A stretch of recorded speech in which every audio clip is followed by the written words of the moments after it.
Hello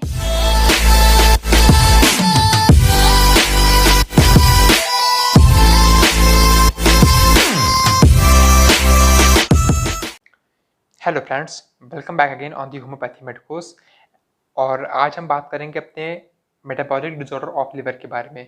ठीक है, तो metabolic disorder of the liver जो हमारे होते हैं वो हमारे दो तरीके के होते हैं, एक एक्वायर्ड और दूसरा जेनेटिकल। ओके, तो जो हमारे genetical metabolic disorder of liver होते हैं, ओके, ये हमारे मेनली मोस्ट पॉपुलरली या मोस्ट फ्रिक्वेंटली जो अकरेंट होते हैं वो हमारे होते हैं हेमाक्रोमेटोसिस, विल्सन डिसीज और अल्फा 1 एंटीट्रिप्सिन डेफिशिएंसी। ठीक है, तो ये जो होते हैं ये सभी तीनों के तीनों ये हमारे ऑटोसोमल रिसेसिव डिसऑर्डर होते हैं। ओके, और दूसरा जो हमारा एक्वायर्ड कैटेगरी का है उसमें हमारे केवल एक आता है जो कि हमारे non alcoholic fatty liver disease. Okay, ये हमारे फ्रीक्वेंटली जो हमारे मेटाबॉलिक डिसऑर्डर हैं उनको हम डिस्कस कर रहे हैं। होते तो बहुत है मगर जो मेन फ्रीक्वेंटली जो हमारे इन्वॉल्व होते हैं उनको हम डिस्कस कर रहे हैं। ठीक है, तो देखिए सबसे पहले हम डिस्कस करेंगे अपने एक्वायर्ड के बारे में। ओके, नेफर्ड, okay, that is non alcoholic fatty liver disease. होता क्या है कि हमारे ऐसे डिसऑर्डर, ठीक है, जिसमें हमारा फैटी लिवर हो जाता है विदाउट कॉजिंग और without having the aetiological agent of alcoholic involvement. Okay, alcoholic environment के बगैर जो ऐसी इटियोलॉजिकल एजेंट जो हमारे लिवर में फैटी चेंजेस को इंड्यूस करे, ठीक है, फैटीनेस को इंड्यूस करे, वो हमारे कहलाती हैं non alcoholic fatty liver disease. As a name implies non alcoholic. Okay, तो अल्कोहल इसका जो है कॉस्टिव एजेंट नहीं होता है other than the alcohol as a causative agent. ठीक है, ये हमारे मेल और फीमेल में दोनों ही इक्वली हमारे अफेक्ट करते हैं और इनका जो मेन जो क्लिनिकल मैनिफेस्टेशन है, ठीक है, वो हमारे मेटाबॉलिक सिंड्रोम से होता है। ठीक है, तो मेटाबॉलिक सिंड्रोम आपको पता है diabetes type 2, obesity and dyslipidemia या फिर हाइपर लिपिडेमिया। ओके, सो और दूसरी बात जो मोस्ट इंपॉर्टेंट चीज़ जो है वो नेफर्ट के बारे में, ये क्या करता है कि ये प्रोग्रेस कर सकता है हमारे किस में, हेपेटाइटिस सी वायरस और हेपेटाइटिस बी वायरस। ओके, और हेपेटोसेलुलर कार्सिनोमा। ये जो नेफर्ट इन कॉम्प्लेक्सिटी को ये प्रोड्यूस कर सकता है। ओके, क्या कौन से हमारे hepatitis C virus, B virus and hepatocellular carcinoma. दूसरा जो हमारा मोस्ट इंपॉर्टेंट चीज़ जो है जो क्वेश्चन आ सकता है वो ये है कि जो मेजर जो कॉज ऑफ डेथ होता है नेफर्ट में वो किसकी वजह से होता है, हमारे कार्डियक इश्यूज़ की वजह से। ठीक है, दूसरा अब हम बात करते हैं अपने हेमाक्रोमेटोसिस के बारे में। ओके, हेमाक्रोमेटोसिस में होता क्या है कि एबनॉर्मल आयरन का एक्यूमुलेशन। ओके, विल्सन में क्या होता है, हमारा कॉपर का एबनॉर्मल एक्यूमुलेशन और अल्फा 1 एंटीट्रिप्सिन में मतलब हमारी डेफिशिएंसी होती है अल्फा 1 एंटीट्रिप्सिन में। ठीक है, तो ये जो हमारे एबनॉर्मली आयरन का जो एक्यूमुलेशन हो जाता है, ठीक है, ये हमारा हीमोसाइड्रिन फॉर्मेशन प्रोड्यूस करता है। ठीक है, तो जो हेमाक्रोमेटोसिस है इसमें होता क्या है कि जो हमारे आयरन का जो मेंटेनेंस है, मेंटेनिंग रेगुलेटरी मैकेनिज्म जो है हमारे बॉडी का, वो हमारा डिस्टर्ब हो जाता है। ठीक है, और उसका जो मेन जो रीज़न है वो क्या है, हेपेसाइडिन का लॉस हो जाना। ठीक है, क्योंकि हेपेसाइडिन जो है वो क्या करता है, इन्वर्सली प्रोपोर्शनल टू हमारे आयरन कंटेंट इन प्लाज्मा। ठीक है, अगर बॉडी में यहाँ पे बॉडी, ठीक है, अगर बॉडी में ज़्यादा आयरन है तो हेपेसाइडिन का सिंथेसिस लेस होगा, और अगर ये ज़्यादा है, ठीक है, तो इसका आयरन का एक्यूमुलेशन जो है वो हमारा बॉडी में कम हो जाएगा। क्योंकि ये हमारा आयरन का जो है एबनॉर्मली एक्यूमुलेट हो रहा है, तो यानी कि हेपेसाइडिन जो है वो हमारा इसकी क्वांटिटी काफ़ी एब्सेंट होगी। ठीक है, तो इसमें होता क्या है कि आयरन जो बेसिक जो डाटा आपको याद रखना है वो क्या है, आयरन का जो एबनॉर्मलिटी है वो कब हमारे इंड्यूस होगी, ठीक है, जब हमारे बॉडी में 20 ग्राम पर ड्राई वेट ऑफ लिवर से ज़्यादा अगर आयरन एक्यूमुलेट हो रहा है, ठीक है, उसके बाद जो है ये हमारी हेमाक्रोमेटोसिस की कंडीशन जो है वैलिड होने लगेगी।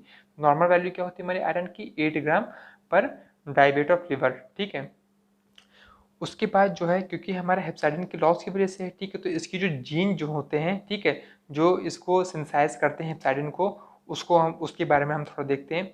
तो देखिए जो एडल्ट फॉर्म है हेमाक्रोमेटोसिस का वो किसकी वजह से होता है, निगेटिव म्यूटेशन, क्योंकि हेपेसाइडिन का लॉस है, यानी कि negative mutation, loss of function, यानी कि HFE जीन का म्यूटेशन होगा।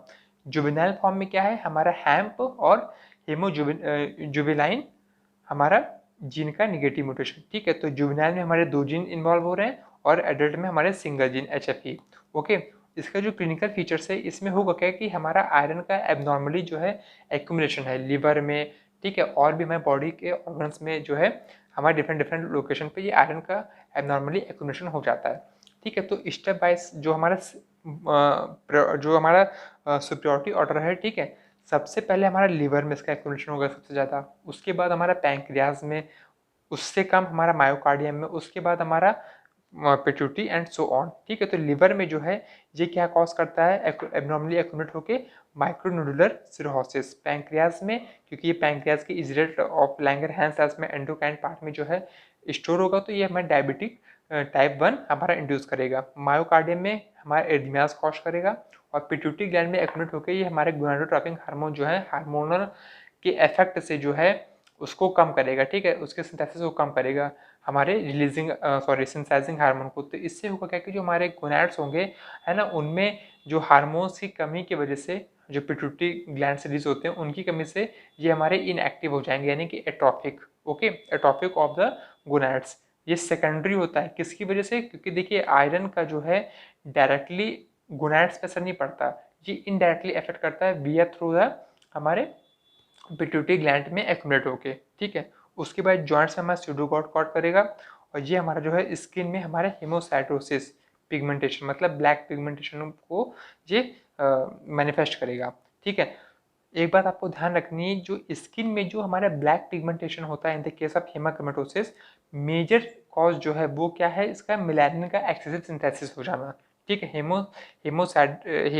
हेमाक्रोमेटोसिस की कंडीशन में जो मेजर कॉज होता है ब्लैक स्किन का, वो होता है मेलानिन का एबनॉर्मली सीक्रेट होना, और जो माइनर कॉज है, ठीक है, वो हमारा हेमोसाइटिन की वजह से होता है, ठीक है। तो ये तो हमारा हो गया हेमाक्रोमेटोसिस। अब हम नेक्स्ट देखते हैं विल्सन डिसीज के बारे में। तो अब हम नेक्स्ट बात करेंगे अपनी विल्सन डिसीज के बारे में, ठीक है। तो as I told you earlier that the Wilson disease is basically due to the abnormally copper accumulation in the body, okay. So इसका मतलब क्या हुआ कि अगेन यहाँ पे जो कॉपर की जो फिजियोलॉजिकल मेंटेनेंस है वो डिस्टर्ब हो रही है, ठीक है। तो इसमें जो है कॉज क्या है इसका डिस्टर्बेंस का, निगेटिव म्यूटेशन, क्योंकि ये ऑटोसोमल रिसेसिव है, यानी कि लॉस ऑफ फंक्शन जो है वो हमारे किस में होते हैं, क्रोमोसोम 13 के ATP7B जीन में, ठीक है। दोनों एलील जो है इस जीन के वो लॉस हो जाएंगे। तो इससे होगा क्या कि जो ये जीन जो है हमारे ATPs ट्रांसमेम्ब्रेन कॉपर ट्रांसपोर्टिन प्रोटीन को सिंथेसाइज कर रही थी, अब वो सिंथेसाइज करना बंद कर देगी इन बाइल कैनुकुलाई। तो यहाँ पे आप हेपेटिक लोब्यूल देख रहे हो, तो इसमें जो है ये सेंट्रल वीन है, ये हमारा साइनोसाइड्स हैं, ठीक है, और यहाँ पे हेपेटिक ट्राइड है, ठीक है। तो यहाँ पे जो हेपेटोसाइड्स के बीच में जो मैंने ग्रीन कलर का जो बाइल कैनुकुलाई दिखाया है, तो इसी बाइल कैनुकुलाई में हमारे ATPs ट्रांसमेम्ब्रेन कॉपर ट्रांसपोर्टिन प्रोटीन मौजूद होते हैं। तो इससे होगा क्या कि हमारे बॉडी में जो हेपेटोसाइट्स है जो हमारे कॉपर को क्या करते हैं, सेलुलोप्लाज्मिन के फॉर्म में डिस्चार्ज करते हैं बाइल कैनुकुलाई में, और ये पूरी बॉडी में जाकर सर्कुलेट होता है। बेसिकली होता क्या है कि जो कॉपर हमारे बॉडी के प्लाज्मा में किस फॉर्म में रहता है, सेलुलोप्लाज्मिन के फॉर्म में, ठीक है। डायरेक्ट कॉपर जो होता है वो हमारा टॉक्सिक होता है, ठीक है, एज हेमोलिटिक एजेंट, ओके। तो होगा क्या, जो अब यहाँ पे कॉपर हमारा एबनॉर्मली एक्यूमुलेट होता रहेगा, ओके। तो इसके चलते होगा क्या कि प्लाज्मा का सेलुलर प्लाज्मिन लेवल कम हो जाएगा, और कॉपर का जो है, ठीक है, वो बढ़ जाएगा, ओके। और इसका जो डिसीज का जो हमारा होता है वो हम ट्रैट के फॉर्म में इसको समझ सकते हैं। होता क्या है कि वेरिएबल हेपेटिक चेंजेस होते हैं लिवर में, ठीक है, कोई फिक्स चेंज होता है इसमें, variable number of type of hepatic abnormality हमको देखने को मिलेगी, क्रॉनिक हेपेटाइटिस, फर्मिनेंट हेपेटाइटिस और फैटी लिवर एक्सेट्रा, ठीक है। और जो मेन चीज़ जो है आपको ध्यान रखना है, जो कि काफ़ी इंपॉर्टेंट है, वो ये केसर फ्रिशर रिंग, ओके। होता क्या है कि केशर फ्रिशर रिंग में कि जो प्यूपिल्स के अराउंड, ओके, ये जो आइरिस है, आइरिस के अराउंड जो है उसकी फेरीफेरी मार्जिन में आपको ब्राउन रिंग का फॉर्मेशन आपको दिखेगा, that is Kayser Fleischer ring around the eyes, around the iris, okay. और न्यूरोलॉजिकल डिसऑर्डर में हमें क्या देखने को मिलेगा, दो तरह की चीज़ें देखने को मिलेंगी, एक साइकेट्रिक डिसऑर्डर और दूसरा हमारा मोशन एब्नॉर्मलिटी। मोशन एब्नॉर्मलिटी में हमको अटैक्सिया है, स्टैगरिंग है, कोरिया है, एक्सेट्रा देखने को मिलेगा। साइकेट्रिक में हमको depression, changeable mood and phobias, ठीक है, जो हमारे कॉमन साइकेट्रिक एलिमेंट होते हैं वो सब हमें देखने को मिलेंगे इस विल्सन डिसीज के साइकेट्रिक इशू में, ओके। अब हम यहाँ पे बात करेंगे अपने अल्फा 1 एंटीट्रिप्सिन डेफिशिएंसी के बारे में, ओके।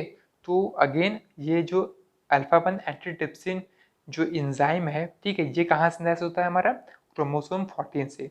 ओके, तो ये क्रोमोसोम 14 में जो जीन मौजूद होते हैं वो हमारे क्या करते हैं, अल्फा 1 एंटीट्रिप्सिन को सिंथेसाइज करते हैं। और आपको पता है कि अल्फा 1 एंटीट्रिप्सिन का फंक्शन क्या होता है कि ये हमारे लंग्स में बेसिकली इसका इन्वायरमेंट जो हमारे लंग्स में होता है, ये क्या करता है कि जो हमारे प्रोटीएस एंजाइम्स होते हैं, ओके, जो कि न्यूट्रोफिल के द्वारा रिलीज होते हैं in the presence of any inflammatory stimulus, okay, तो क्या करेंगे उस इन्फ्लेमेटरी स्टिमुलस के चलते जो न्यूट्रोफिल से जो हमारे प्रोटीएस एंजाइम्स होते हैं उनको ये जो एंजाइम है अल्फा 1 एंटीट्रिप्सिन, ठीक है, वो इसको डिस्ट्रॉय करता है।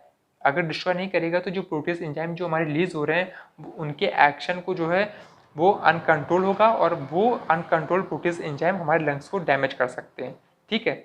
तो ये हमारा फंक्शन होता है। तो नॉर्मल एलील जो होते हैं, क्योंकि हमारी पॉलीमॉर्फिक जीन है, जीन जो होती है अल्फा 1 एंटीट्रिप्सिन को सिंथेसाइज करने वाली वो हमारी पॉलीमॉर्फिक जीन होती है, ओके। तो उसकी जो नॉर्मल एलील जो मोस्ट 90% केसेस में जो हमें देखने को मिलती है नॉर्मल एलील, वो हमारी क्या कौन सी होती है, प्रोटीएस इनहिबिटर MM, ओके। मगर जो डिसीज कंडीशन में हमारी ये क्या हो जाती है, protein inhibitor DZ, homozygous condition, क्योंकि अगेन ये हमारे ऑटोसोमल रेसेसिव है, ठीक है, तो होमोजाइगस कंडीशन। तो इसका जो क्लिनिकल फीचर्स होते हैं वो हमारे दो केसेस में दो जगह देखने को मिलेगा, एक हमारा लंग्स में, दूसरा हमारे लिवर में।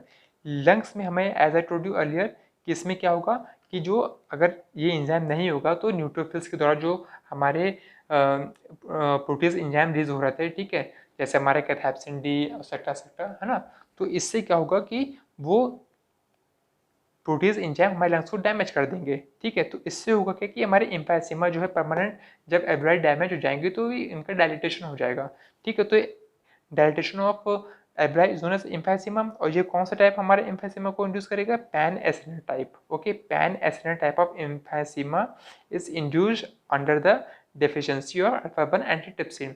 और लिवर में जो है इसका वेरिएबल होता है, अगर न्यूनेट है तो उसमें हेपेटाइटिस और कोलेस्टासिस देखने को मिलेगा, चाइल्डहुड में है तो सिरोसिस, और एडल्ट में है तो हमारे क्रॉनिक हेपेटाइटिस सिरोसिस, ओके। सो हमारे दो तरह के डिसऑर्डर, एक जेनेटिक और एक्वायर्ड। जेनेटिक में हमारे 3, विल्सन, अल्फा 1 एंटीट्रिप्सिन और हेमाक्रोमेटोसिस, ओके। थैंक्स।